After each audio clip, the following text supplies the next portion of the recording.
Et nous pensons évidemment à tous nos amis marocains, aux Marocains qui vivent en France, qui ont vécu un drame ce samedi, ce dimanche, lorsqu'ils se sont réveillés samedi. Ils ont souvent découvert en France un grand nombre d'appels qu'ils recevaient pour avoir des nouvelles des leurs. Et c'est à eux, bien sûr, qu'on donnera la parole ces prochaines minutes. La course contre la montre pour retrouver des survivants après ce terrible séisme est en place. À l'heure actuelle, on compte 2122 morts, 2400 blessés. C'est une horreur absolue. Et vous allez prendre la parole tout au long de l'émission pour témoigner peut-être et en direct du Maroc ou de France et nous donner votre sentiment. Nous sommes avec Ouda, je pense, qui est gérante d'un Manifood, un plat à emporter. Vous êtes marocaine. Bonjour Ouda. Bonjour Pascal. Et vous habitez dans le centre de Marrakech. Oui, le centre-ville de Marrakech, oui, Est-ce que vous effectivement. pouvez d'abord, est-ce que vous allez bien ? Bah, physiquement, bien, mais moralement, non. J'imagine. Non. Vous habitez dans une maison, vous habitez dans un appartement ? Un appartement au troisième étage. Et vous étiez où précisément vendredi, peu après 23 heures, quand le tremblement de terre a eu lieu ?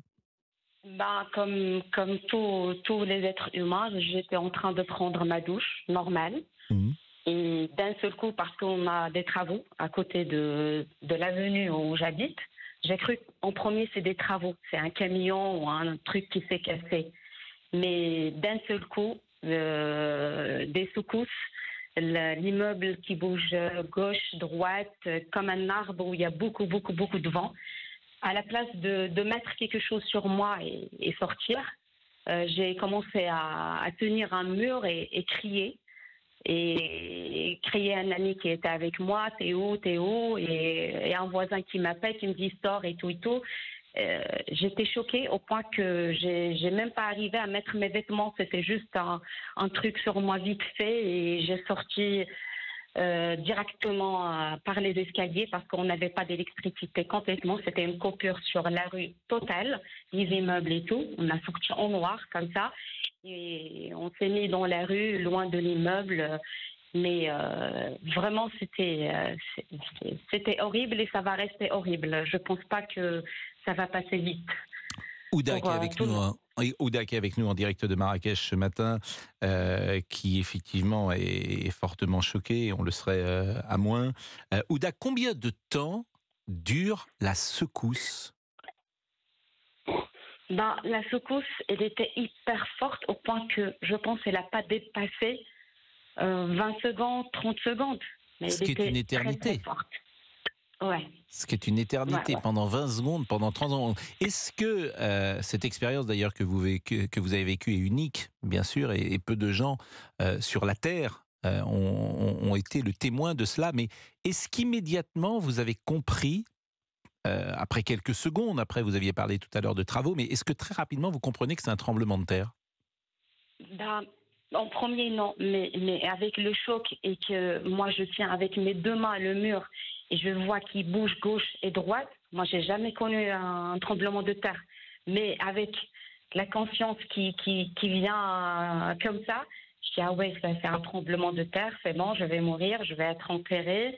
Je suis loin de ma famille, je suis pas d'origine de Marrakech, alors je vous dis pas la situation de réfléchir, le moral, t'es nu, t'as rien sur toi et tout, c'est bon. Hein. Et C'était ça tout ça passe qui me évidemment à une remonte dans la tête. vitesse vertigineuse dans votre cerveau. C'est intéressant d'ailleurs ce que vous Ah dites. ouais, ah oui, je vous dis pas. Vous dites je vais mourir.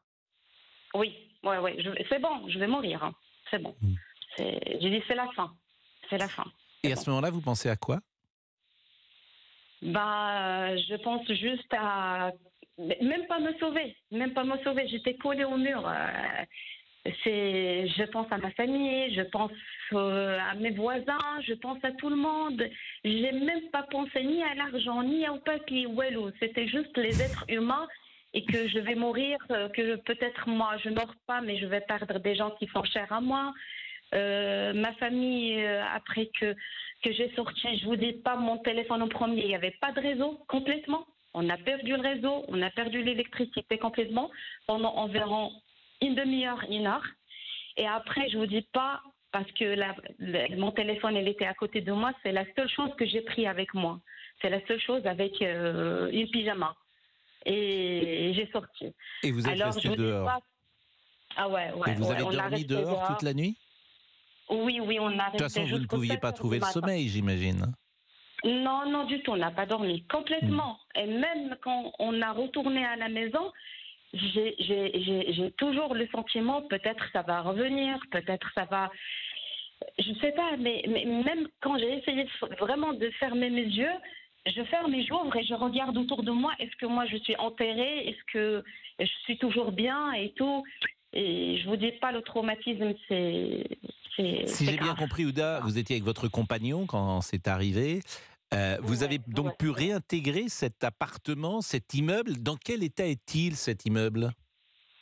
Bah, normalement, l'immeuble, c'est un immeuble ancien. Heureusement, elle a bien tenu.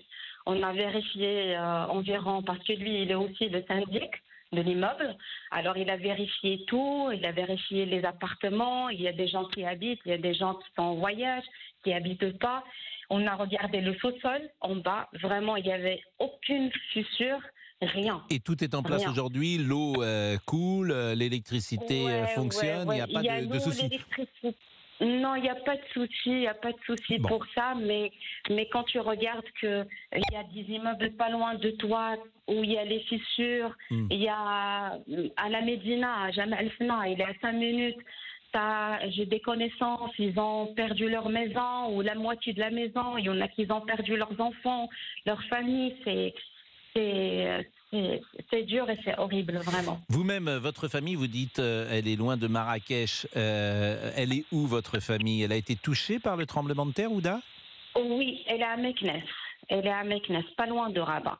Oui. Donc, il n'y a pas eu de 100 conséquences là-bas. On l'a senti, mais il n'y a pas eu de conséquences à Meknès, a priori. Non, ils ont senti, mais par contre, vous savez, les anciennes Médina, comme ça, les anciens quartiers, ils ont été touchés parce qu'il y a des murs anciens, il y a des maisons en terre.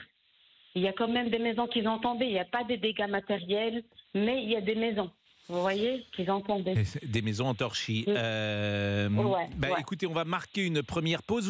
Vous avez repris votre activité professionnelle, Ouda?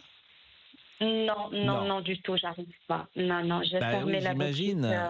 Parce que c'est une boutique, je disais tout à l'heure, c'est une boutique de nourriture que vous proposez, des plats à emporter, c'est ça? Des plats à emporter, oui, fait maison, à emporter et à livrer. D'abord, et c'est vous qui les faites?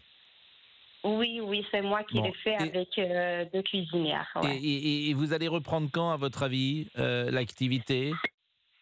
J'espère prochainement, mais pour le moment, j'arrive même pas à réfléchir parce que je pense avec mon voisin qui habite au 5e, on va faire du bénévolat dans les environs parce qu'ils ont vraiment besoin. On va essayer d'acheter tout ce qu'il faut, des couvertures, de l'eau, du lait, des trucs qui... et de mettre en place une solidarité. Et c'est vrai, peut-être d'ailleurs que... C'est ça en premier, c'est pas gagner l'argent.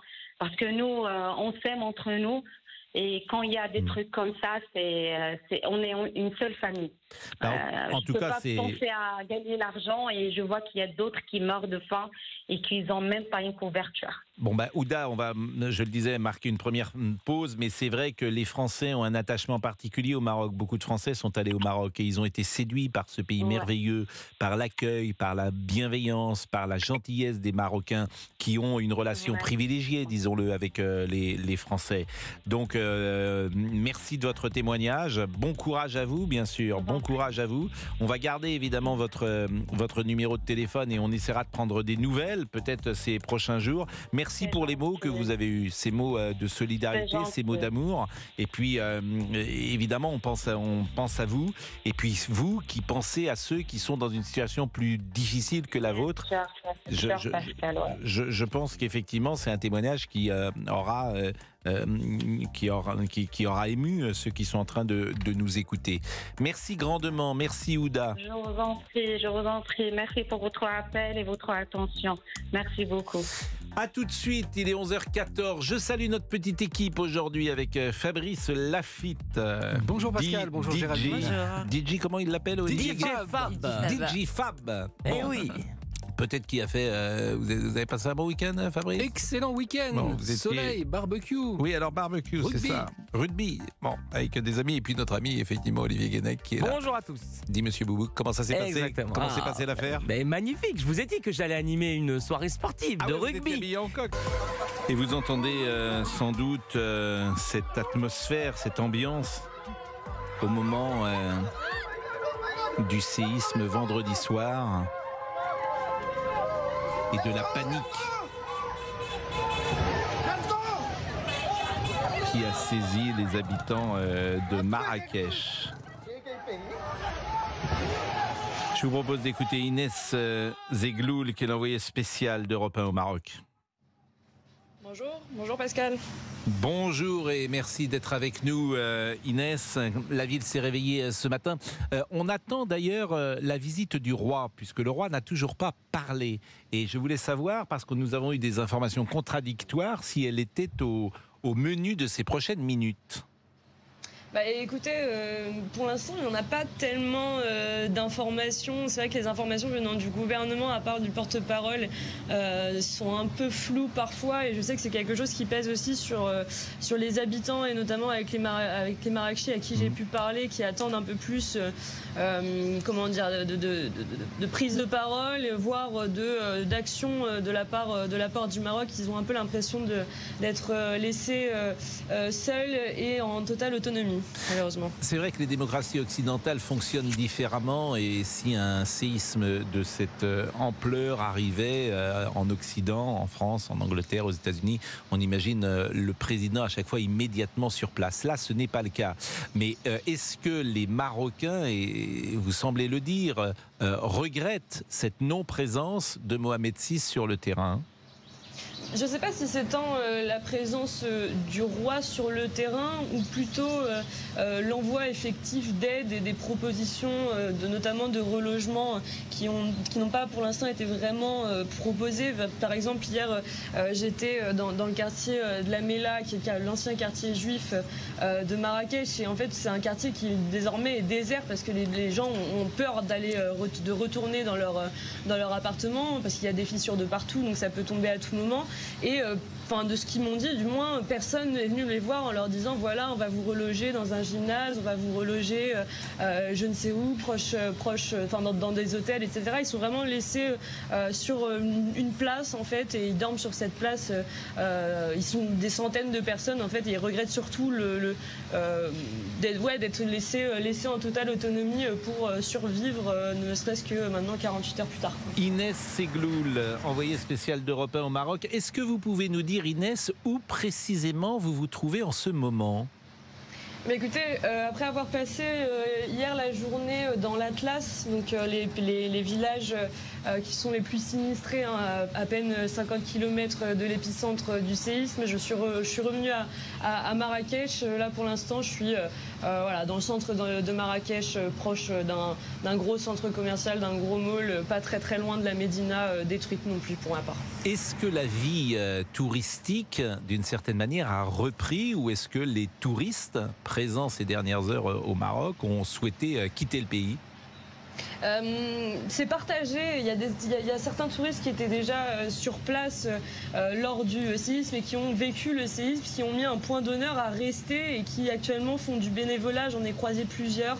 Et de l'autre côté, on a l'autre versant, en fait, des touristes qui ne se trouvent pas hyper, qui ne se sentent pas, en fait, tout simplement de rester sur place et de faire du tourisme, alors que partout, ne serait-ce qu'en plus les activités et les centres d'intérêt touristique et les monuments pour certains sont détruits, en fait. Donc beaucoup sont déjà rentrés et certains restent. C'est partagé. Et les recherches, j'imagine, continuent, même si elles sont sans espoir, sans doute, et vous avez sans doute croisé des familles endeuillées, des témoignages qui glacent le sang lorsqu'on les entend, de ce chagrin, de cette tristesse absolue qui peut saisir bon nombre de Marocains, Inès. Oui, surtout, je vous disais, dans les villages de l'Atlas, en fait, J'étais dans un petit village hier qui s'appelle Moulay Ibrahim. Il y a normalement quelques milliers d'habitants et en fait c'est assez impressionnant d'arriver dans ce village et de voir qu'on a vraiment des rangées et des rangées de maisons, d'appartements qui sont soufflées comme s'il y avait eu une espèce d'énorme vague qui avait déferlé sur le village. Et voilà, ils comptent leurs morts, ils enterrent leurs morts à même les graviers. Enfin, c'est assez choquant et j'ai pu parler notamment avec une personne qui s'appelle Mohamed et qui lui malheureusement a perdu toute sa famille et les gens sont hébétés, ils deviennent à moitié fous de tristesse et enfin même sur les routes on a des files et des files entières d'ambulances, ça n'arrête pas, des files et des files entières de camions citernes qui essayent de rapporter de l'eau dans les villages parce qu'ils sont exclus un peu de tout, il n'y a qu'une route qui y va, donc oui c'est compliqué sur place, surtout dans l'Atlas. Est-ce que vous avez ce sentiment, et je le devine à travers ce que vous dites, que les infrastructures marocaines sont mises en difficulté, les hôpitaux, le personnel, les moyens manquent ? Il y a certaines infrastructures qui marchent encore très bien. Vous l'avez dit tout à l'heure, on a l'aéroport qui fonctionne très bien, les télécoms fonctionnent bien, il y a du réseau, il y a de l'eau courante, il y a de l'électricité. Après, oui, les hôpitaux sont pris d'assaut. Je pense à l'hôpital de Mohamed VI, là, qui actuellement croule vraiment sous les arrivées des personnes qui sont blessées, notamment qui viennent des montagnes aussi, jusqu'à cet hôpital qui est beaucoup plus conséquent par rapport aux petits hôpitaux de campagne et de montagne.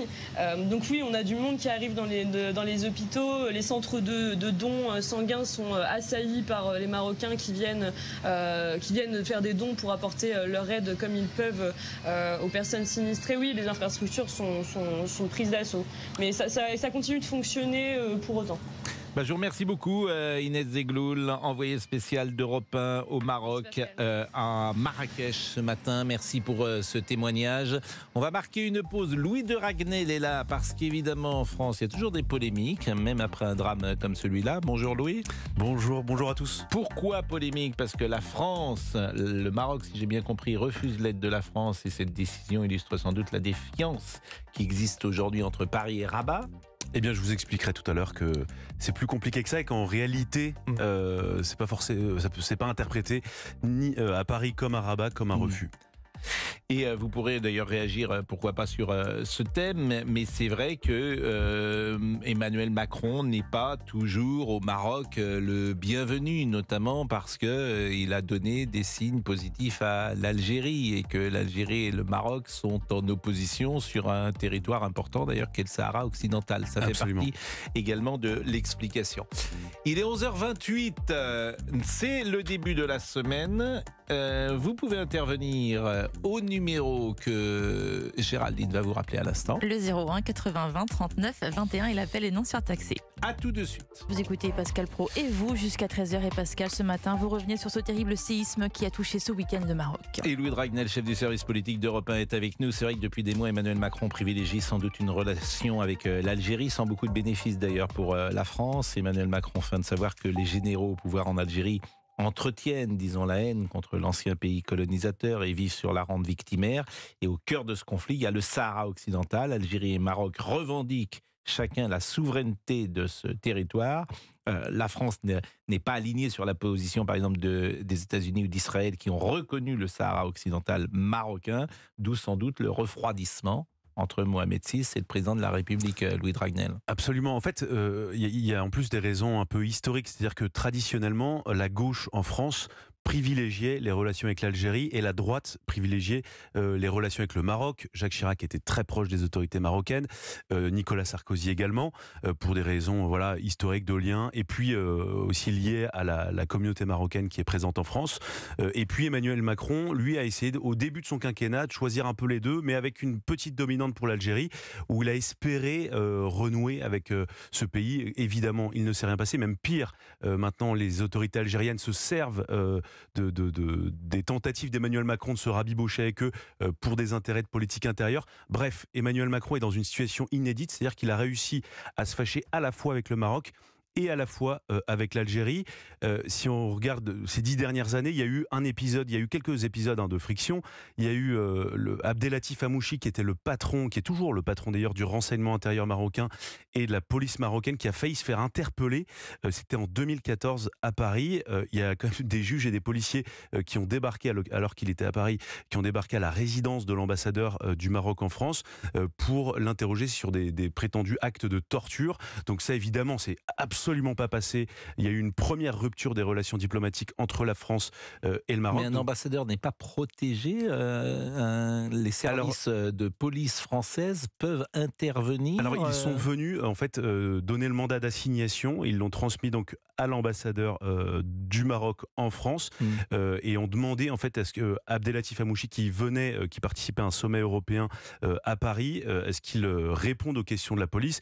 Donc parce qu'a priori tous les ambassadeurs sont protégés. Alors là, c'était pas l'ambassadeur. Enfin, l'ambassadeur a reçu la convocation qu'il devait transmettre à donc Monsieur Hamouchi, qui est quelqu'un de très très important dans l'appareil sécuritaire d'État. Donc ça, vraiment, ça a créé un premier gros coup de froid. Mais François Hollande avait essayé de rattraper l'erreur. Manuel Valls et Bernard Cazeneuve s'étaient ensuite rendus à Rabat, l'avaient décoré, s'étaient excusés, et les Marocains avaient dit bon, ok, on peut passer l'éponge sur cette affaire-là. Ensuite, Emmanuel Macron arrive au pouvoir. Emmanuel Macron ne les traite pas. Les ambassadeurs mettent beaucoup de temps à être nommés. Intervient l'affaire Pegasus. Vous vous souvenez, où la France soupçonne le Maroc d'avoir écouté des dirigeants français. Bon, ce à quoi les Marocains répondent, mais qui n'écoute pas la France sur le territoire français. Et donc aujourd'hui, on se retrouve dans une situation très compliquée, puisqu'il n'y a quasiment pas de relation entre Emmanuel Macron... L'ambassadeur du Maroc n'est pas à Paris. Alors, c'est toujours compliqué de savoir s'il est à Paris ou s'il est au Maroc. Moi, j'ai cru comprendre que le Maroc n'avait pas d'ambassade à Paris. Si, alors ils ont une ambassade, il y a une représentation, mais il n'y a pas d'ambassadeur. Oui, il n'y a pas d'ambassadeur, mais c'est un geste symbolique très fort. Absolument. Il y a eu plusieurs fois des rappels d'ambassadeurs. Oui. Voilà, donc le contexte historique, c'est celui-ci, et donc là intervient cette terrible tragédie. Et puis alors j'ai également, vous allez me confirmer ou pas, il y a quelques mois une vidéo a montré Mohamed VI titubant dans les allées du Champ de Mars à Paris, et Rabat est persuadé que les services français sont à l'origine de cette séquence largement diffusée sur les réseaux sociaux et produite pour affaiblir le souverain. C'est vrai ? Alors, ce qui est certain, c'est que le renseignement français, évidemment, suit les allées et venues du roi Mohamed VI lorsqu'il vient à Paris, comme ils suivent les allées et venues de n'importe quel président ou n'importe quel monarque qui se rend à Paris. Existe. Elle a été diffusée. Et Rabat est persuadé que c'est parce que ce sont les services français. Alors les services français ont pour consigne absolue de surtout ne rien faire qui puisse froisser le Maroc, parce que les relations sont quand même déjà très compliquées avec la monarchie marocaine. Bon écoutez, je crois qu'on a fait le tour de cette crise diplomatique. Et écoutez Emmanuel Macron sur la mobilisation des secours. Écoutez, moi je souhaite faire ce qui est utile pour le peuple marocain. D'abord, je veux dire notre émotion, notre solidarité pour le peuple marocain, mais moi j'ai une pensée toute particulière pour les millions de binationaux ou de Françaises et de Français qui sont d'origine marocaine ou qui ont de la famille là-bas. Ensuite, nous avons mis en place tout ce qu'on vient de faire. Et après, voilà, les autorités marocaines savent exactement ce qu'on peut livrer, la nature et le timing, si je puis dire. Et donc maintenant, c'est à leurs mains parce que, comme à chaque fois, ce sont les autorités locales qui savent ce qui est utile et qui peuvent coordonner. Donc nous sommes à disposition et on a fait tout ce qu'on pouvait faire. À la seconde où cette aide sera demandée, elle sera déployée et nous nous tenons prêts. Le président de la République Emmanuel Macron, Louis Dragnel, est chef du service politique d'Europe 1. Bon, vous nous avez rappelé l'historique, le contexte, mais aujourd'hui, c'est avant évidemment le séisme. Est-ce que ça allait mieux ? Alors ça allait un tout petit peu mieux, en tout cas c'est ce que nous dit aujourd'hui l'Élysée, et même les autorités marocaines nous disent qu'il y avait un réchauffement des relations. Ensuite, s'agissant de la polémique du jour, puisque il y a beaucoup de gens en France, des médias notamment, qui disent mais regardez, c'est inacceptable, le Maroc refuse l'aide de la France et d'ailleurs d'autres pays. Mais du côté du Quai d'Orsay comme du côté du Royaume du Maroc, la lecture est vraiment différente. En tout cas du côté du Maroc, eux ils s'appuient en fait une sorte de retour d'expérience sur le séisme qui avait eu un tremblement de terre en 2004 au Maroc, où l'aide internationale avait afflué, et en fait le gouvernement marocain avait dû consacrer énormément de moyens et d'énergie pour gérer les secouristes, pour gérer les avions qui atterrissaient. Et donc aujourd'hui, ils disent, nous, ce qu'on veut, c'est se concentrer, nous, sur l'urgence, faire un état des lieux. L'Espagne, le Qatar, l'Émirat Arabes Unis et le Royaume-Uni vient, mais pas la France. Bien sûr, mais le mot qui revient, en tout cas du côté des autorités marocaines, c'est que l'aide doit être adaptée aux besoins et non l'inverse. Par exemple, les officiels marocains vous disent, dans l'immédiat, là, tout de suite, ils n'ont pas besoin de médecins. Certes, les capacités hospitalières sont... C'est pas ce que semblait nous dire sur place tout à l'heure Inès Segloul. Parce que, évidemment, le Maroc et la France n'ont peut-être pas intérêt à dire que les relations vont mal. Mais c'est factuel, peut-être, que la France n'est pas sur le terrain en ce moment. Alors ensuite, que le Maroc privilégie plutôt des pays qui lui sont favorables dans un premier temps, ça pour le coup, on peut le comprendre. Et puis il ne faut pas oublier non plus, lors de ces grandes crises, à chaque fois, il y a des puissances aussi qui se servent des crises pour servir des intérêts. Je termine simplement d'un mot, en citant, c'était la secrétaire d'État Condoleezza Rice, qui lors du tsunami en 2004 en Asie, avait dit que c'était une merveilleuse opportunité pour les Américains pour reprendre pied en Asie. Alors c'est un sujet très grave, mais néanmoins je vais vous poser une question tout à l'heure triviale poursuite, géopolitique, je vous le dis, je la poserai à Olivier, je la poserai à vous, et vous verrez tout à l'heure qui pourra répondre à cette question géopolitique qui est un peu vicieuse. Je tiens à le dire. Mais Michel Onfray a été invité de Sonia Mabrouk ce matin à 8h10 sur Europe, et qu'a-t-il dit sur effectivement cette non-aide française? Écoutons-le. Je pense que le roi du Maroc est fâché avec la France et que beaucoup de pays sont fâchés avec la France depuis que Emmanuel Macron fait une politique qui n'a ni queue ni tête sur le terrain international. C'est-à-dire qu'on n'existe plus. Il y avait une lisibilité, quoi qu'on en pense. J'ai jamais beaucoup aimé Mitterrand et Chirac. Mais il y avait une lisibilité de leur politique sur Israël, sur Proche et Moyen-Orient, sur les relations avec l'Union soviétique jadis, la Russie ensuite. Emmanuel Macron, c'est assez invisible. Catherine Colonna est ministre des Affaires étrangères sur BFM. Elle était présente sur BFM ce matin. Écoutons-la. Le président de la République a échangé à de nombreuses reprises avec le roi du Maroc. J'ai eu moi-même mon homologue, encore longuement hier. Tous les contacts sont pris à tous les niveaux. Non, mettons ça de côté. Des gens souffrent, des gens ont besoin d'aide. Nous sommes tous prêts à répondre. Et il faut ne pas mettre de mauvaises querelles. Le président de la République... Bon, il ne dira évidemment pas le contraire. On sait généralement après comment c'était pendant. C'est ça la règle de la diplomatie. Je vous remercie, cher Louis. Je pose quand même cette petite question géopolitique que je pose à notre ami Olivier. Quel est le rapport? Parce que c'est très intéressant. Quand je dis que la question est vicieuse, mais en même temps, elle fait sens. Puisque les 4 pays qui interviennent sont l'Espagne, le Royaume-Uni, l'Émirat Arabes Unis et le Qatar. Quel est le rapport entre ces 4 pays? Qu'est-ce qu'ils ont en commun? Ils ont tous reconnu le Sahara occidental comme étant marocain. Certes, mais plus encore, j'ai envie de dire, quel est le point commun de ces 4 pays? Ils ont tous un roi? Non, c'est pas ça. Exactement. C'est ça? Non. Exactement. Très fort, bravo. Bravo. Yes. Olivier Guédet. J'ai battu Louis de Ragnel. Bravo. Bien sûr. Excellent. Ces 4 monarchies. Alors des monarchies évidemment entre l'Espagne, entre l'Espagne et le Qatar, c'est pas exactement le même type de monarchie, mais c'est quand même des pays dits monarques. Et peut-être, je dis bien peut-être que cela a joué. Mais on vous l'a soufflé, Olivier Guédet? Non, mais alors pour une fois, pas du tout. Non, mais je vous jure que c'est vrai. Alors là, non, mais c'est exceptionnel. Vous savez que l'intelligence, c'est ça, interligere. C'est relier les choses. Interligere. L'intelligence, ça n'a rien à voir avec la culture. Et c'est pour ça que vous venez de faire preuve de ce qu'on savait, ceux qui vous connaissent, d'une intelligence peu commune. Ah bah ça, oui. Interligere. Est-ce que je peux vous poser une question du coup? Oui. Quelle sera la prochaine monarchie à avoir l'autorisation d'intervenir au Maroc? Écoutez Louis, moi j'ai un travail, je suis en train de travailler, je peux pas tout faire. Hein, voilà. Non, il vient déjà de créer la page Facebook au bout de 15 jours. Il était venu ici pour créer pour la page Facebook, et voilà. J'apprends au bout de 15 jours qu'il était sur Twitter en fait. Donc et moi on a dupé l'auditeur d'Europe 1. On l'a dupé. Attendez, mais soyez fiers de moi, monsieur Boubouk 1, Louis de Ragnel 0. Non mais attendez, Pascal. Je reconnais humblement ma défaite. Ça, je suis d'accord avec vous. Bon. Nous sommes avec La Seine. J'espère que je le dis bien. Bonjour, La Seine. Bonjour, Pascal. Vous êtes marocain? Vous habitez à Agadir? C'est ça. Exactement. Je suis marocain. J'habite à Agadir. Donc, j'ai vécu le séisme qui s'était passé il y a 3 jours. Donc, c'était une catastrophe. Ici à Agadir, j'ai jamais vu ce que j'ai vu dans ma vie. Exactement, parce qu'on a vu par terre se transformer en vagues. C'est la première fois de ma vie que j'ai vu ça. Heureusement, les constructions à Agadir, ils sont anti-sismes. Oui, mais à Agadir, alors on va continuer la conversation après la pause, mais avec à Agadir, vous avez ressenti des effets du tremblement de terre de Marrakech?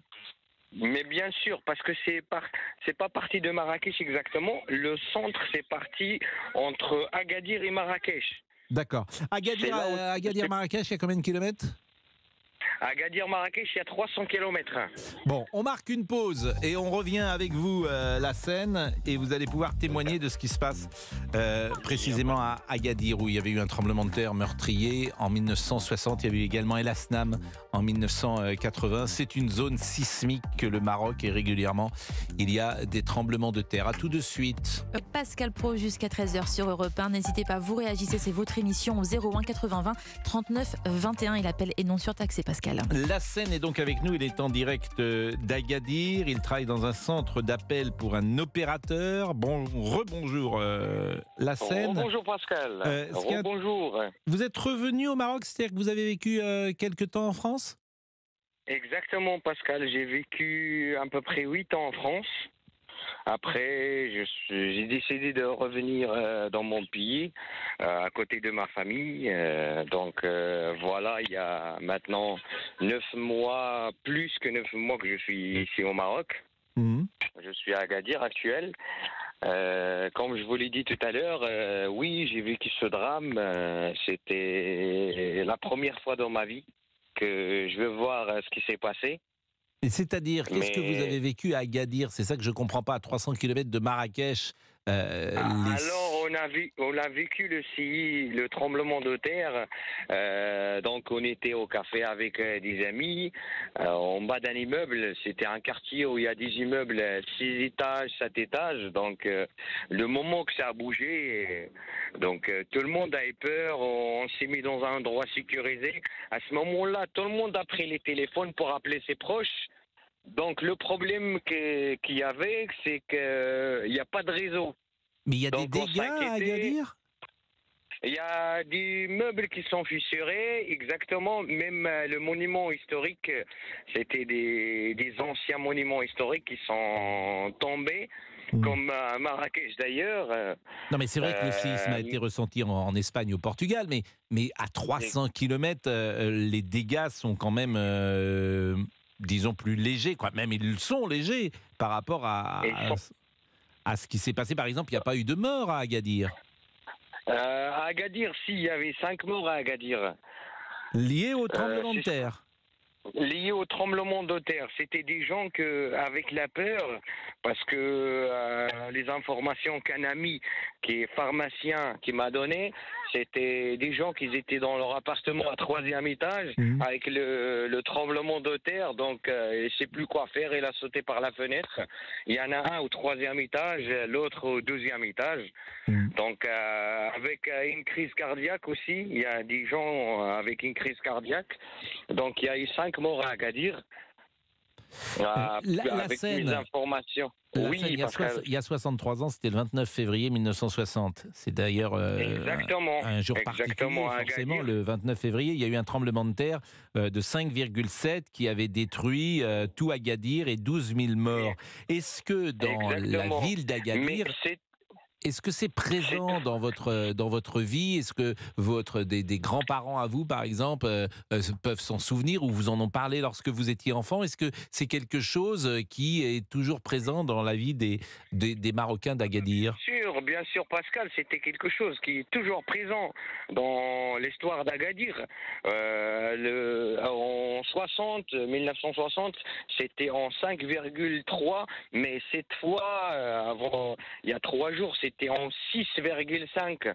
Donc voilà, l'État a prévu. Et la ville a été reconstruite d'Agadir, elle a été reconstruite plus loin, paraît-il. Elle n'a pas été reconstruite sur place.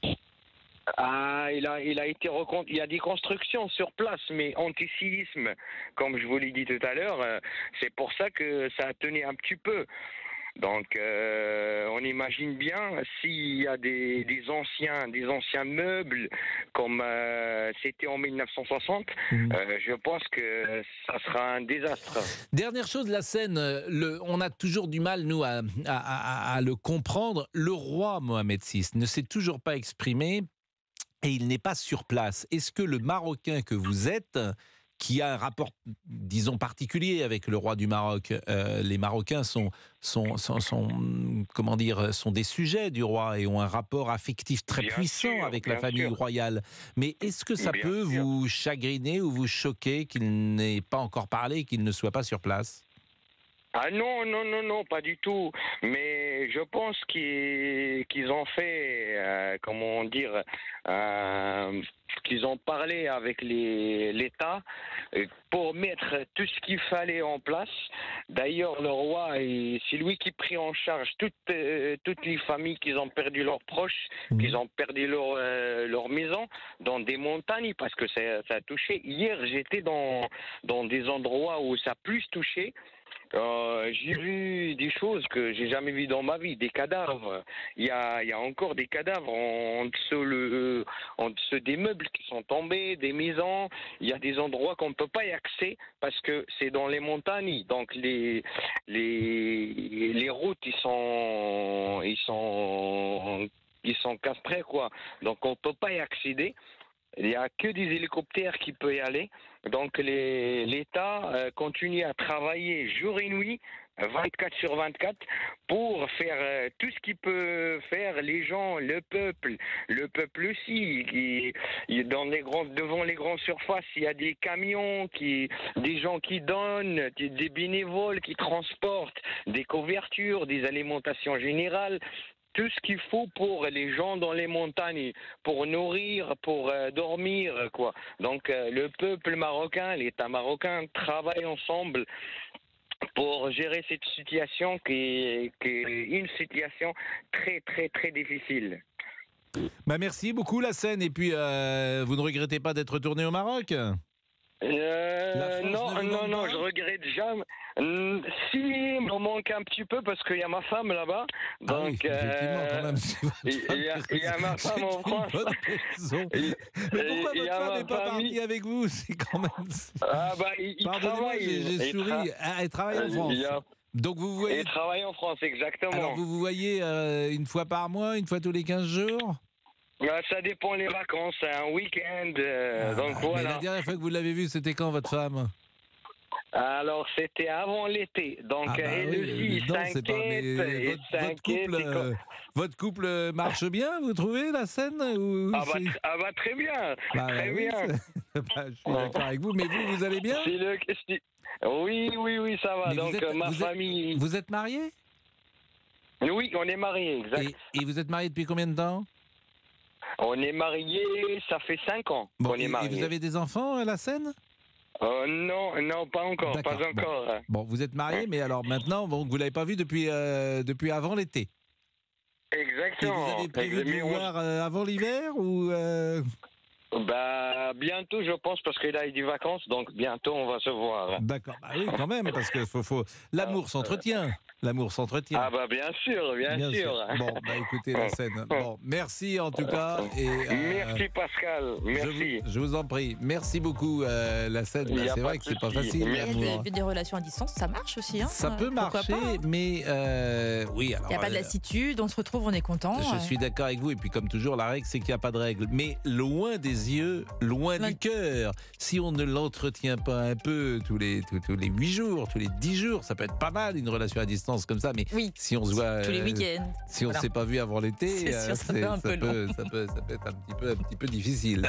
Bon, Monsieur Boubouk n'a pas ces problèmes-là, puisque lui. Non, mais j'aimerais bien, même une fois par an voir quelqu'un, j'aimerais bien. Une fois par an quand même. Arrêtez. Autant de voir personne. Bon, on va parler rugby. parce qu'il y avait 15 millions de personnes quand même qui ont vu le match de l'équipe de France sur TF1, plus de 15 millions d'ailleurs. Évidemment, cette cérémonie d'ouverture a été attaquée, mais tout est toujours attaqué en France par des éditorialistes qui sentent le beurre rance, plein de fiel, de ressentiment, de passion triste et qui n'aiment pas l'idée de la carte postale. Ils n'ont pas vu le second degré, l'enthousiasme de Jean Dujardin. Voilà. Il y a cette part-là de clichés, bien sûr, mais c'est comme Amélie Poulain, c'est comme les choristes. On joue aussi avec ces clichés, mais ils feignent de ne pas voir ce second degré qui existe. À tout de suite.